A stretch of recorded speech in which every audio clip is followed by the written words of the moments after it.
ब्राह्मण बाहर से आए हुए हैं, तो ब्राह्मण बाहर से नहीं है। ब्राह्मणों का इतिहास यहाँ का ऋषि मुनि मैं कब के आपको काटूंगा। डॉक्टर खरात साहब, आपकी तरफ आऊंगा। पांडे साहब कह रहे हैं कि ब्राह्मण बाहर के नहीं हैं, वो यहाँ के हैं, लेकिन तमाम जो हम हिस्टोरिक तथ्यों को देखते हैं, पंडित नेहरू से लेकर ज्योतिबा फुले तक, उन्होंने ब्राह्मण, भट्ट, ईरानी ये शब्द भी यूज किया है। आप इस पर क्या कहेंगे? पांडे जी ने दो बातें कही है। एक शब्द खेल है वो कि आर्य अलग है, ब्राह्मण अलग है। मनुस्मृति में या श्रुति स्मृति में इनको द्विज कहा है। द्विज का मतलब है दो बार जन्म लेना। एक माँ की कोख से जन्म लेना पहला जन्म है जी। और ब्राह्मण को 8वें, क्षत्रिय को 9वें, वैश्य को बाद के साल में उपनयन करने का अधिकार जी। ये त्रिवर्णी को।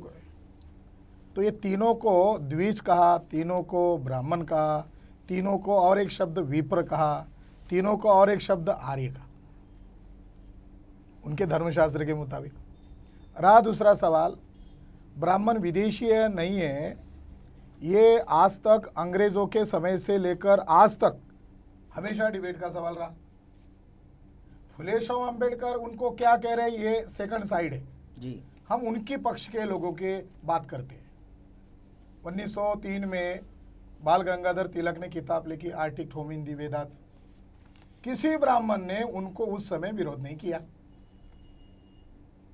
अगर आज किसी ब्राह्मण को लग रहा है ब्राह्मण यही का है, तो पहले तिलक को देखे जी।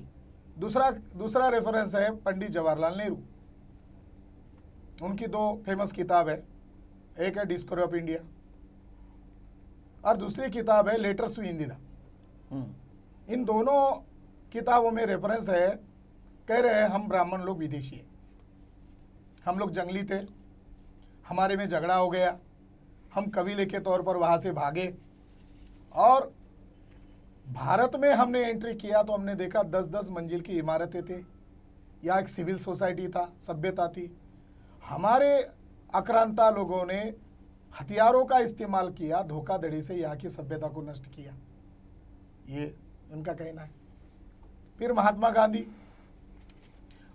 गांधी के वॉल्यूम नंबर 1 में उनका भी कलेक्टेड वर्क्स ऑफ गांधी, इसके अंदर जिक्र है कि अंग्रेज जैसे विदेशी है वैसे ब्राह्मण भी विदेशी है। उन्होंने खुद लिखा हम विदेशी है। ये हो गई उनकी बात। दूसरी पक्ष आता है फुले शाह अम्बेडकर क्या कह रहे हैं। ज्योतिबा फुले एक ही लाइन खींचकर कह रहे हैं ये आर्य भट्ट ईरानी ब्राह्मण भारत के नहीं है, ये विदेशी है और हम शूद्र अतिशूद्र लोग यहाँ के नेटिव पीपल हैं, हम मूल निवासी हैं।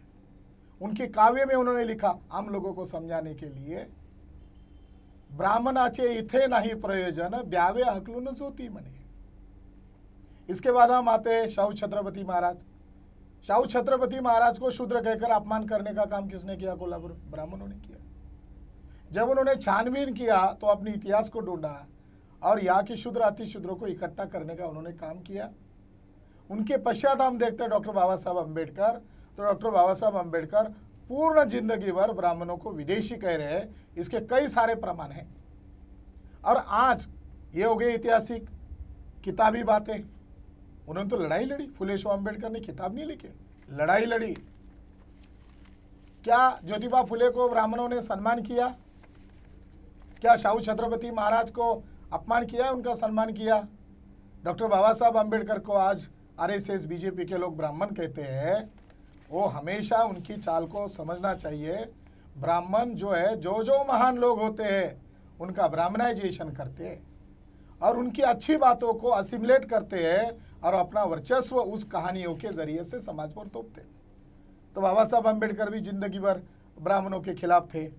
अब इन्होंने जिक्र ही किया पांडे साहब ने कि उनकी सेकंड वाइफ ब्राह्मण थी, तो हमने रिसर्च करके 3 वैल्यू में लिखा। अभी तक कोई ब्राह्मण ने हमको कोर्ट में चुनौती नहीं दिया। हमने प्रूव कर दिया डॉक्टर बाबा साहब अम्बेडकर की हत्या करवाने में सविता कबीर का हाथ है और ये हत्या करवाने का मास्टरमाइंड पंडित जवाहरलाल नेहरू और गोलवलकर का भी इसमें हाथ है।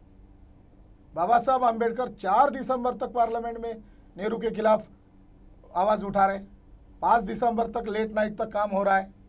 और लेट नाइट ऐसी कौन सी घटना हो गई कि बाबा साहब अम्बेडकर की आवाज़ एकदम बंद हो गई? और 6 दिसंबर को 4 बजे महाराष्ट्र के लोगों को रेडियो से पता चला कि उनका महापुरुष का देहांत हो गया, तो तथ्य ये बताते हैं कि बाबा साहब अम्बेडकर की हत्या हुई। अब किसी ब्राह्मण को ऐतराज है तो कोर्ट में जा सकता है, एक बात।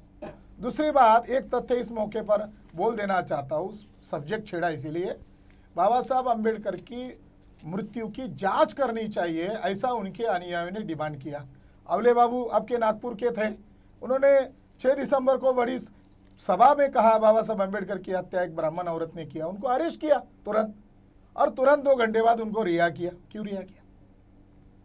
आपकी जानकारी के लिए बताता हूँ, दर्शकों की जानकारी के लिए बताता हूँ, बाबा साहब अम्बेडकर की मौत की जांच की जाए, इसीलिए सरकार ने डीआईजी सक्सेना आयोग का गठन किया था। आज तक सुभाष चंद्र बोस की परिवार वाले लोग उनकी हत्या हुई या नहीं हुई इस पर डिबेट कर रहे हैं, मीडिया दिखा रहा है। लाल बहादुर शास्त्री की ताशकंद में इंदिरा गांधी ने हत्या की, ऐसा लाल बहादुर शास्त्री के परिवार वाले लोग डिमांड कर रहे हैं, उसकी चर्चा हो रही है। महामानव डॉक्टर बाबा साहब अम्बेडकर 2500 साल की गुलामी जिन्होंने भारत के तमाम लोगों को आज़ाद किया, उनकी मौत को लेकर मीडिया क्यों नहीं बोल रहा है?